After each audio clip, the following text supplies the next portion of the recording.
this is one of the most fabulous things I have ever seen. Mother Goose Goes Hollywood is quite different to most other Disney silly symphonies. And I have to say, so far, it is definitely my favourite of them all.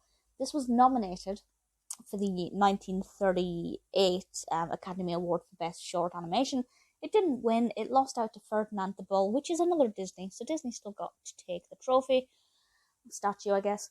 But for me, this would have been my winner. It is amazing. So this basically incorporates traditional nursery rhymes with Hollywood and completely makes fun of Hollywood. But, this is Disney. They are in Hollywood. They're doing it with love. And I'm not going to spoil it too much, but basically it recounts a lot of popular nursery rhymes. Little Bo Peep, absolutely my favourite, and I'll talk more about that in a moment.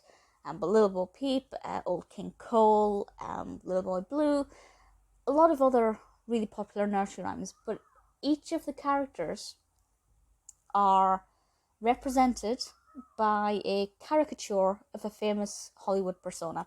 So, for example, I can hear her saying it, Little Bo Peep is a caricature of Katherine Hepburn, and here she is actually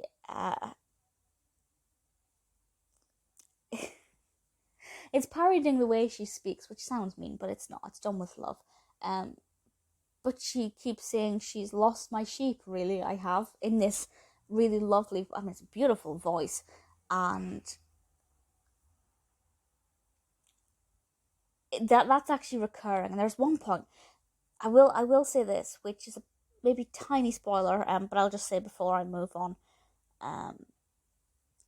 Sarah Berner, or maybe Sara Berner, voices Katherine Hepburn's character, and also Greta Garbo's, which I love. I love Garbo, so that was a real treat. But there is one point where Little Bo Peep, Katherine Hepburn as Bo Peep, is hit in the face with something, and she instantly becomes a parody of blackface, which is a bit of a problem.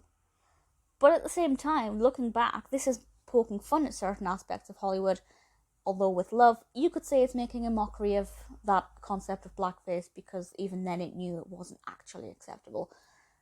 Either way, that bit aside, everything else is amazing, and it goes on to introduce other nursery rhymes, and Bo Peep, Katherine Hepburn, does pop up from time to time. I think she's one of the few characters that does keep making an appearance, and that's because she's looking for her sheep, saying I've lost my sheep, really, I have.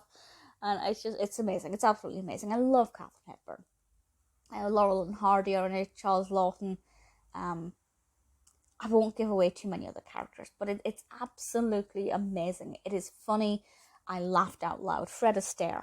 I know I said I wouldn't, but I love Fred Astaire and his little animation. He's not in it much, but that character is just a lot of fun, so much. But for me, I genuinely laughed out loud, and particularly at the Katherine Hepburn character, because it was just, the more she said her phrase, and the more often she said it in random places where it would just be completely out of context, I just loved it. W.C. Fields' characters, I thought were amazing.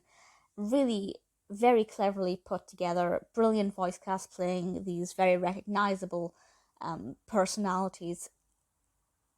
I love it so much. I absolutely adore it. I think there were a couple of references that I didn't get. So obviously when I watch more classic films, I'll go back and watch this and see what else I can pick up on. Donald Duck is also in this. It's his third and final appearance in A Silly Symphony, but he's only in it quite briefly and in quite an unusual circumstance. But I really, really, I love this. Even if Donald Duck wasn't in it, wouldn't make a difference. Definitely my favourite Silly Symphony short. One of my favourite Disney shorts. The animation style is beautiful. It's such good fun. A little bit offensive at times, but ultimately I absolutely love it.